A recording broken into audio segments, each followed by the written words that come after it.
नमस्कार बच्चों, आज का हमारा लेसन है कुटज। हिंदी का लेसन है 18, पार्ट नंबर 18, कुटज। कुटज क्या है? कुटज जो है शिवालिक की नीरस और कठोर चट्टानों में उगने वाले एक छोटे से वृक्ष का नाम है। कुटज है जो कि हिमालय पर्वत पर शिवालिक जो पहाड़ियां होती हैं उसके ऊपर छोटे छोटे वृक्षों के रूप में, छोटे छोटे इतने इतने से वृक्षों के रूप में वहां पर वो पाया जाता है। ठीक है।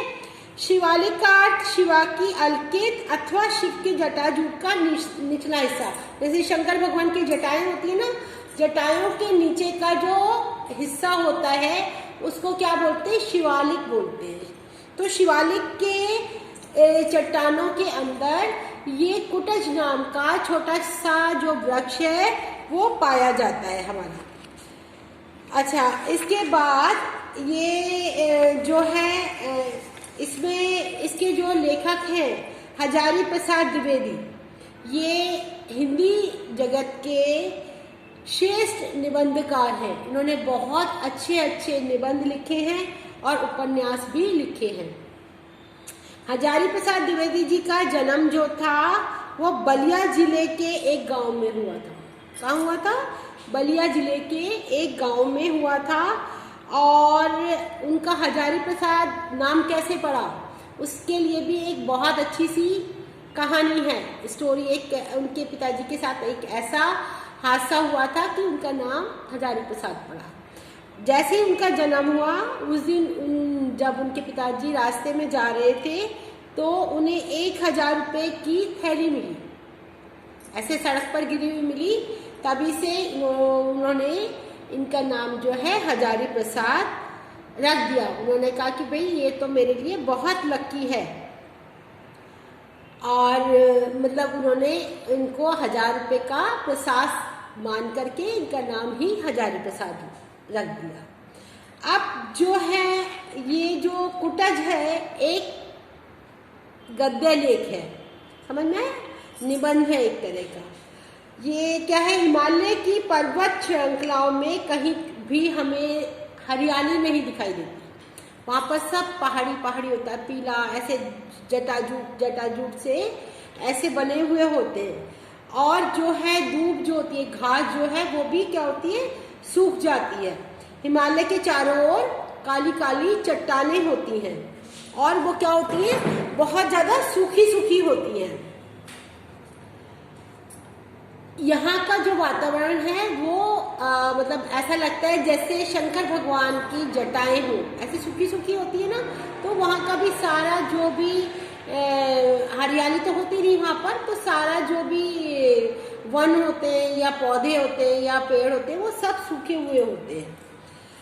ऐसे में क्या है कि इस जटाजूट के निचले हिस्से का नाम जो है उन्होंने शिवालिक दे दिया। और मतलब उन्होंने कहा कि जो ये है, ये पौधा है, कुटज नाम का पौधा है, वो किसी भी कठिन परिस्थिति में भी जीवित रह सकता है।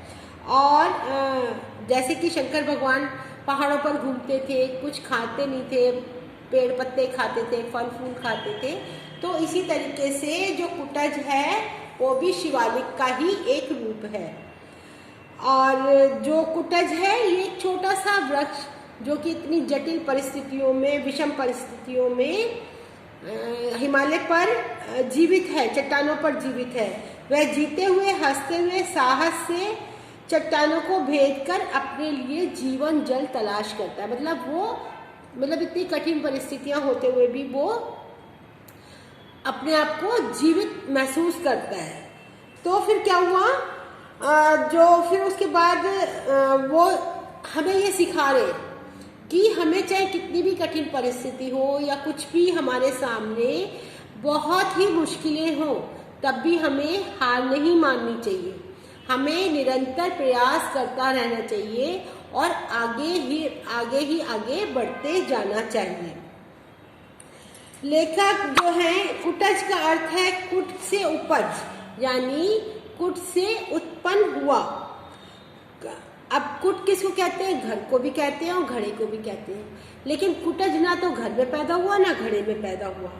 अब क्या है कि वो ये समझा रहे हैं कि अगर आप जीना चाहते हैं, चाहे आपके सामने कितनी भी विपदाएं आए, कितनी भी विषम परिस्थितियां आए, कितने भी आंधी तूफान हो, चारों तरफ से आपको परेशानियां घेर ले, परंतु आप उन सबसे जूझकर, मतलब उनका सामना करके, और जो आपको अपने लिए प्रयास करके जो आपके लिए उचित है, जो जरूरी है, उसको आप पा सकते हो, आप उसको प्राप्त कर सकते हो। और ऐसा भी है जो विधाता ने आपके लिए लिखा है, उसके लिए आप प्रयास करोगे, आगे बढ़ोगे, तो वो आपको अवश्य ही प्राप्त होगा। आप कर्मशील और परिश्रमी बनकर, मतलब आप कर्मशील निरंतर काम करते रहो और परिश्रम मेहनत करते रहो, तो आपको सफलता जो है अवश्य ही मिलेगी। दुख की स्थिति में भी हर्षोल्लास का क्षण चुन लीजिए। मतलब अगर आपके पास कितना भी दुख है, कितने परेशान है, लेकिन फिर भी आप थोड़ा सा पल अपने लिए निकालो, खुश हो, कोई गाना सुनो, कुछ ऐसा देखो, कुछ ऐसा पढ़ो जिससे कि आपको खुशी महसूस हो। संघर्ष, और वो हमें ये सिखाते हैं कि हमें क्या करना चाहिए, संघर्ष का सामना करना चाहिए। और अगर हम निरंतर प्रयास करते हैं, निरंतर मेहनत करते हैं, तो सफलता हमें अवश्य ही मिलेगी, उसको कोई भी रोक नहीं सकता है।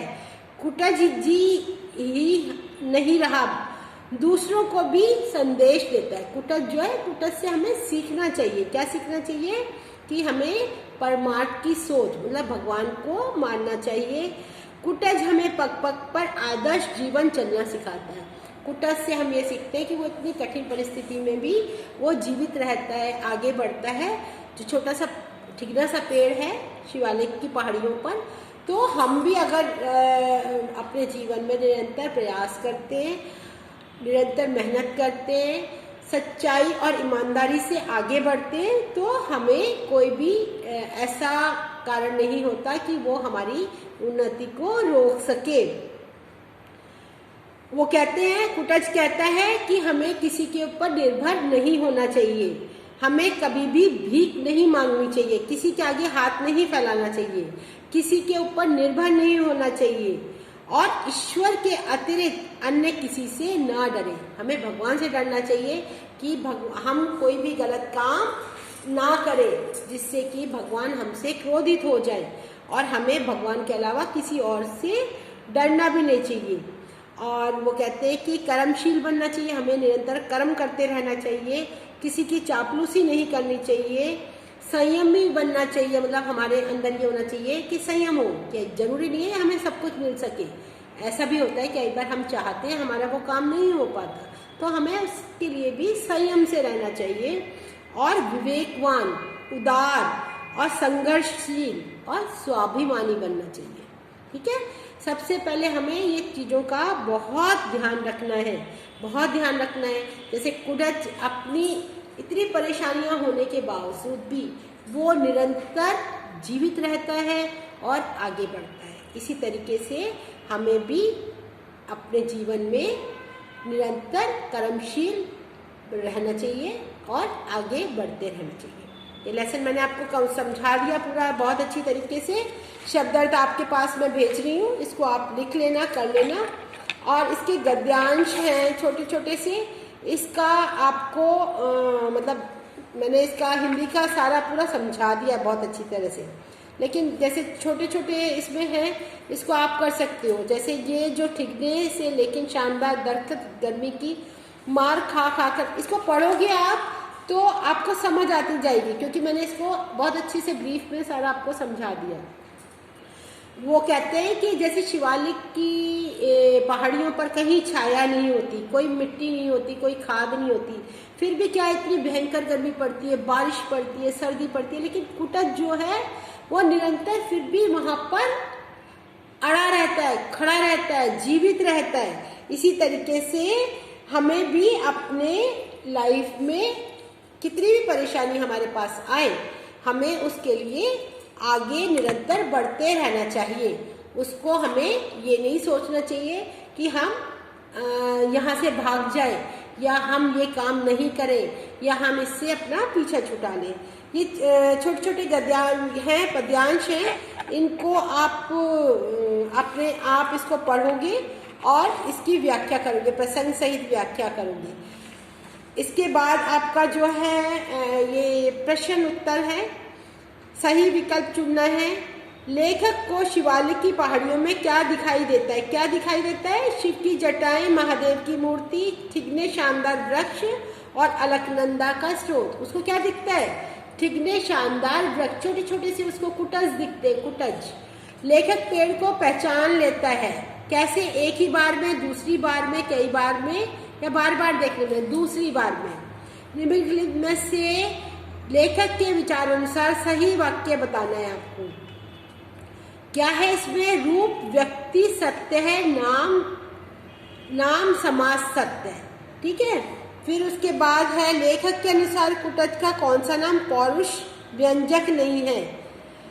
गिरिगौरव, मदोदता, अक्तुभ्य, अपराजित। मदोदता।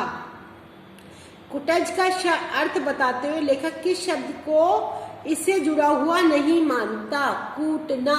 इसमें आपको सिर्फ राइट लगाना है, एक मल्टीपल चॉइस क्वेश्चन है, एक पर ही राइट लगाना है। अब नीचे जो है 18.1 में इस डैश का नाम क्या है?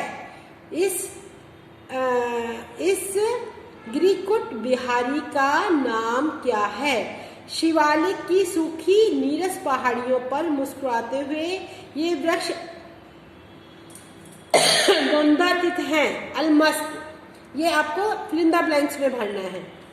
मल्टीपल चॉइस क्वेश्चंस हैं, इसको आप पढ़ोगे और एक एक लाइन के क्वेश्चन है, आप नंबर ही याद कर सकते हो उसे, सिर्फ मीनिंग समझो। और उसके बाद कालिदास ने मेघों को कौन सा पुष्प भेंट किया था? कौन सा किया था? कुटज। ठीक है। फिर उसके बाद कुटज की सबसे सराहनीय बात क्या है? कुटज की सबसे सराहनीय बात जीविका है। आत्मनः शब्द के लिए किस ऋषि की बात पूर्णतः सत्य नहीं है? कौन से? याज्ञवल्क्य। ये भी आपके सही गलत बताना है, इसके अंदर गलत विकल्प का चुनाव करना है। स्वार्थ जो क्या है? मोह को बढ़ावा देता है, तृष्णा को उत्पन्न करता है और मनुष्य की दयनीय कृपण बना देता है। और घा, इसमें घा आएगा। गलत विकल्प को करना है, सही विकल्प नहीं चुनना है, इसमें गलत चुनना है। तो मानव को अवचलित जीवन दृष्टि देता है। कुटज भोगों में लिप्त है। याज्ञवल्क्य ऋषि ने क्या कहा था? सुखावा यदि वा दुखावा यदि वा प्रियमम। ठीक है। ये गा जो आएगा ये आपको याद करने पड़ेंगे सब। जिसकी इंद्रियां अपने वश में नहीं रहती वो क्या होता है? वह अपनी कमजोरियां छिपाने के लिए झूठी शान बघाड़ता है। जिसके पास मतलब कुछ भी नहीं, उसकी इंद्रियां जिसकी वश में नहीं होती वो अपनी झूठी शान बघाड़ता है। कुटज अपने मन पर सवारी करता है, मन को अपने पर सवार नहीं होने देता। क्यों? क्योंकि मन तो चंचल है और उसका कभी हम कहना नहीं टालते। अब नीचे जो है प्रश्नों के उत्तर लिखने हैं। व्यक्ति के जीवन में सुख और दुख किसके अनुरूप है? मन के अनुरूप होते हैं। मन के अनुरूप अगर हम मन से खुश हैं तो हमें सब कुछ बहुत अच्छा लगेगा। मन से दुखी है तो चाहे कितना भी अच्छा हो हमें वो बहुत ही अच्छा लगेगा। ठीक है। अच्छा, उसके बाद लेखक ने कुटज की तुलना राजा जनक से क्यों की? क्योंकि राजा जनक जो थे उन्होंने अपनी कामनाओं से मुक्त होने के कारण जो उनकी जो तुलना हुई वो कुटज से हुई। अच्छा, कुटज वृक्ष की 7 विशेषताएं क्या हैं? कुटज जो है आत्मनिर्भर है, स्वाभिमानी है, कर्मठ है, परोपकारी है, त्यागी है, ठिगना है और अलमस्त है। ये 7 विशेषताएं आपको कुटज की याद करनी है और कॉपी में लिखनी है। ठीक है। अच्छा, ये निम्नलिखित गद्यांशों की सप्रसंग व्याख्या। कि आप 4 गद्यांश हैं, छोटे छोटे से हैं, इनको आप अपने कॉपी में कर लेना, सारा करने की जरूरत नहीं है। प्रस्तुत निबंध में 5 अंग्रेजी के, 10 संस्कृत के और 10 अरबी फारसी के शब्द। अंग्रेजी के क्या है? What's there is a name, half social section help. ये आपको सिर्फ याद ही करने हैं, इसको ज़्यादा वो करने की ज़रूरत नहीं है। ऑलमोस्ट सारा लेसन आपका कंप्लीट हो गया है। आप इसको अच्छे से वीडियो को सुनो, 1 बार 2 बार 3 बार, उसके बाद लेसन रीड करो। लेसन रीड करने के बाद आप इसके क्वेश्चन आंसर अपनी कॉपी में करो। मल्टीपल चॉइस क्वेश्चन है, छोटे छोटे क्वेश्चन हैं और ट्रू फॉल्स है। ये आप अपनी कॉपी में याद करके करोगे, सब हो जाएगा अच्छे से। कोई भी प्रॉब्लम हो आप मुझसे संपर्क करें। Okay, bye bye, see you, have a good day.